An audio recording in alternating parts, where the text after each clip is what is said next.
the story of the Roots guitar is an interesting one. It was summer 2013. It came time to think of a new model for one of our patriarch endorsers, Dimebag Darrell. So we had a few cool ideas in the pipe that we were kind of kicking around. Well, we had a meeting, a kind of a collective meeting, and one of the things that came about that kind of popped in my mind was the medium that we operate in as a guitar company is wood. And I thought, what is a way to really allow an end user or a player or a customer to connect with Darrell, because he has such a huge, loyal, passionate fan base that, you know, his fans are feverish for, you know, any new guitar models that come out. You know, we've released multiple guitar models since his untimely passing in '04, and so it felt like a very natural thing to do something using wood as our medium. So having been at Darrell's house many times, I remembered personally he had some trees kind of in the back of his property, and Rita happened to be in town, his longtime girlfriend. So we had a meeting, and I sat down with her, with Elliot Dean, our CEO, and said, I noticed you had some oak trees in the back of your property. If I remember right, are they still there? Yeah, they're still there. I said, well, you know, would it be possible to cut one of them down?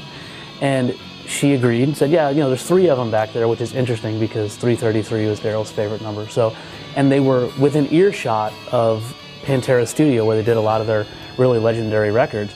So the correlation all kind of made sense. So I said, well, if we can cut down one of your trees or one of his trees and incorporate that into a guitar some way, it would literally give someone who buys that guitar, which would become the ML Roots guitar, a piece of Darrell's legacy, literally a tree that grew from a sapling in his backyard into this big oak tree.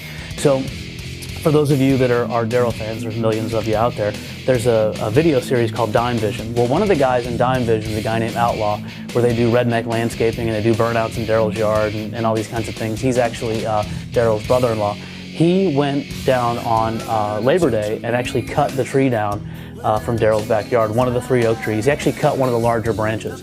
And we documented it all on video. We got the branch coming down. We've got him sectioning it, packing it up, sending it to Dean headquarters in Tampa, us going back and receiving it from the shipping dock, and then every step of the way from it being in Darrell's yard all the way to it being a finished guitar. And what we did was we took the branch and we made 200 oak razor blades, which Darrell used to wear around his neck, you know, a metal razor blade.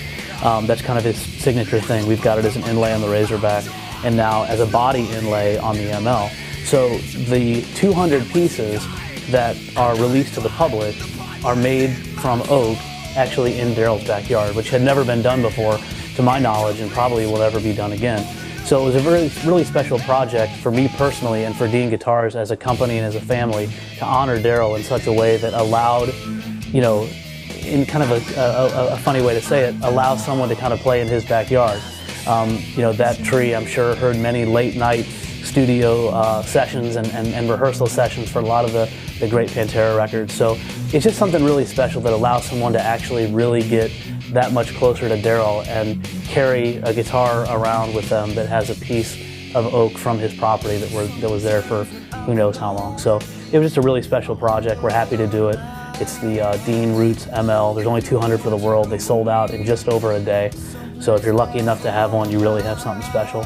And, you know, we're just very proud of it. I can't live in the past, upset my soul.